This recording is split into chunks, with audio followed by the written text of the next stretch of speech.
what's going on guys? Arekkz here, and today we're talking about The Last of Us Part 2. It's crazy to think that we now have an official release date. After all this time, after all this teasing, after all these times we thought we may finally get that date, we now have it, and that is February the 21st next year. So, still a little while away, but at least we now have something to put in our calendars, at least we now have something to look forward to, and on that note, I want to kind of take a moment today to just talk about some of the stuff that we know so far about the game, because initially, following last week, there was a state of play, there was the new trailer with the confirmed release date, which was really cool, and then a couple of days later, press had a chance to go hands-on, and they then released some of their, impressions, some of the kind of information about what they had a chance to play, and from that, there's some really kind of exciting sort of gameplay changes, some things that I'm personally super looking forward to, so I thought it'd be fun to just sort of sit down and talk about everything we currently know about The Last of Us Part 2.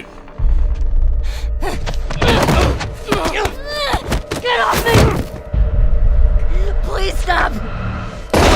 No!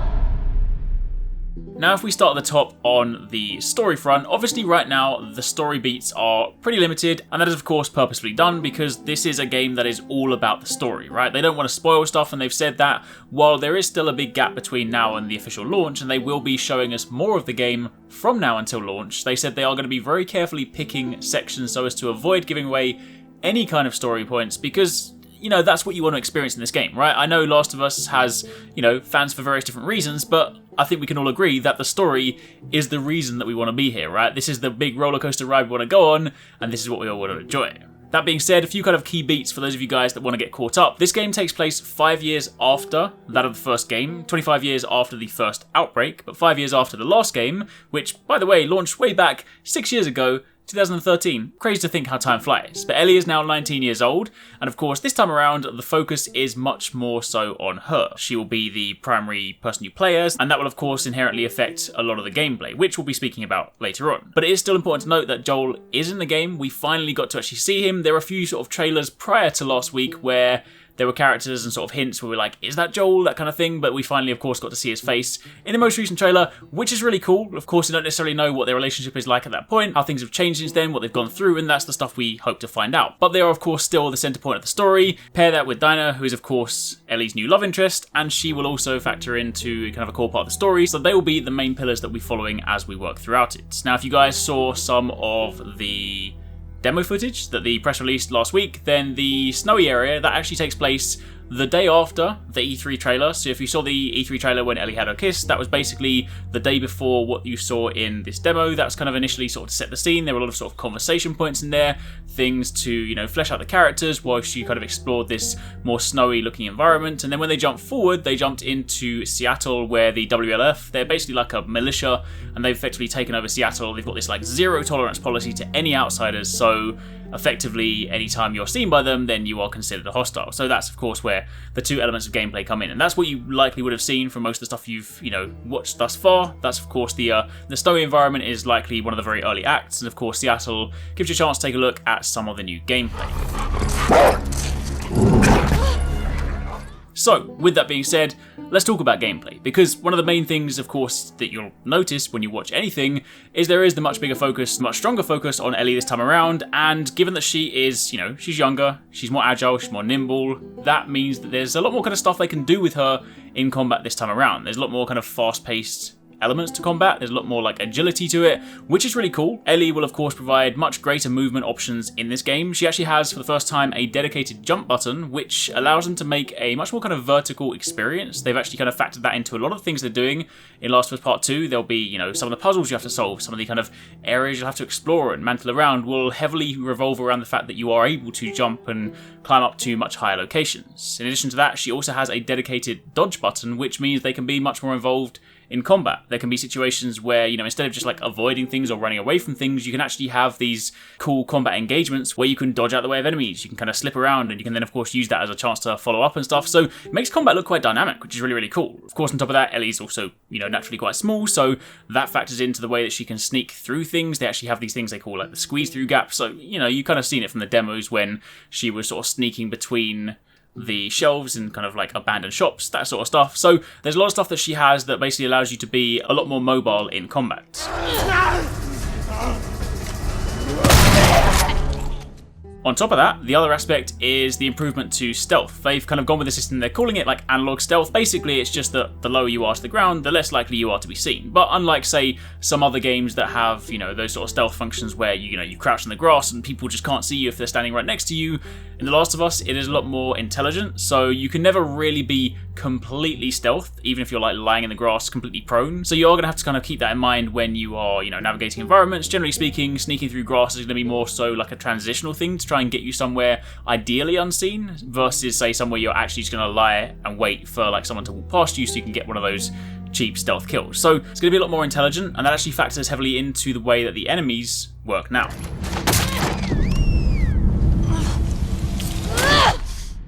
See, in The Last of Us Part 2, they've also worked hard to make a lot of AI improvements. So instead of enemies just, say, standing there and, as mentioned, you're walking past grass where you're lying in there and not even seeing you, enemies are a lot more observant, they're more reactive, they're more responsive. So situations like if an enemy is on a patrol and then you happen to take someone out, they actually refer to one another, say, by their names, because they actually like know one another. So if you kill someone and say it's like their friend, they'll, call out by name, and they'll obviously then rally people around them. So it won't be one of those ones where, in some stealth games, you take down the target, they fall down, they're like, huh?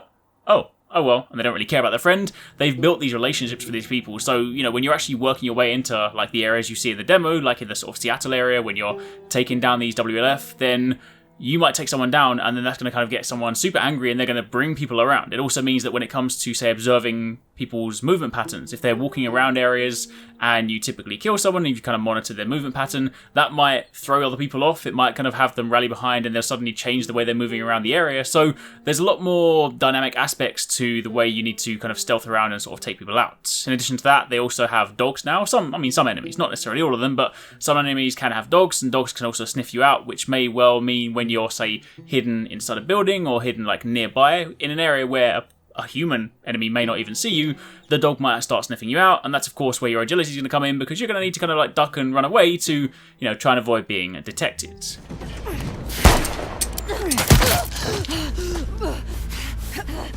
On the topic of kind of avoiding being detected, there are of course different ways you can play the game. You don't necessarily have to be full-on complete stealth, but one of the cool things is there's a lot of customization options in this game. Of course, you have the weapon customization stuff. If you saw some of the demo footage, you would have seen the workbench now, so you have the ability to upgrade your guns in different ways, and the way they've done it is it kind of gives you this really nice up-close look of your weapon. So when you're actually modding it, instead of just doing it in like a menu, you can actually like do it physically on the bench, and it looks really cool. Like, it's a very nice like way of doing it and actually sort of seeing the impact that you're having when you apply those mods. But more importantly, they also have a whole suite of player upgrades, and these allow you to customize your character in like your own unique way. So if there's like, if you've got a certain playstyle that you want to lean more into, then you can typically customize Ellie to kind of like lean more into that. So you can effectively shape her to pursue the way that you kind of want to play the game, which is nice having that kind of element of freedom.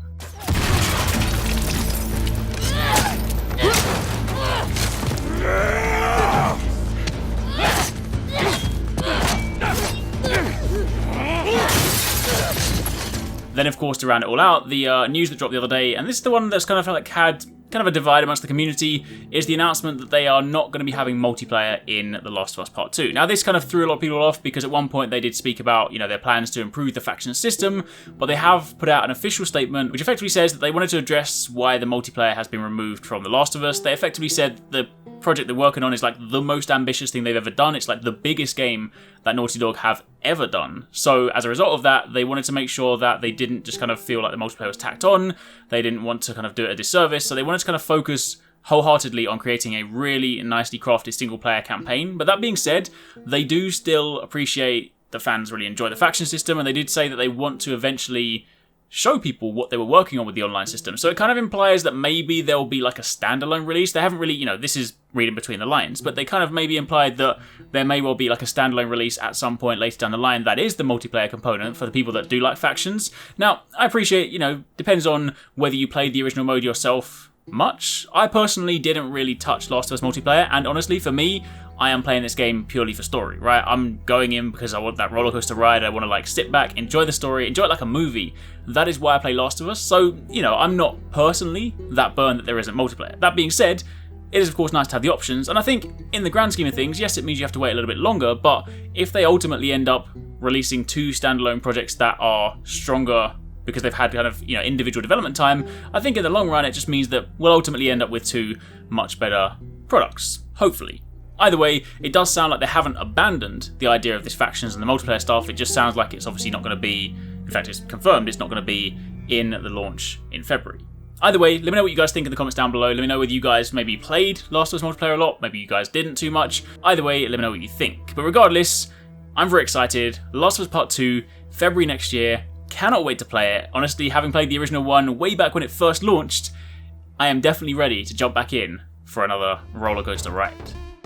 I really hope you guys enjoyed that video. Remember to hit that subscribe button and also click on the little bell icon to turn on notifications so you don't miss my next upload. Also, don't forget, you can check out 269 and Paradise Central streaming over on Twitch 6 days a week. You can find a link to the multi-stream in the description box down below. Be sure to drop by and get involved.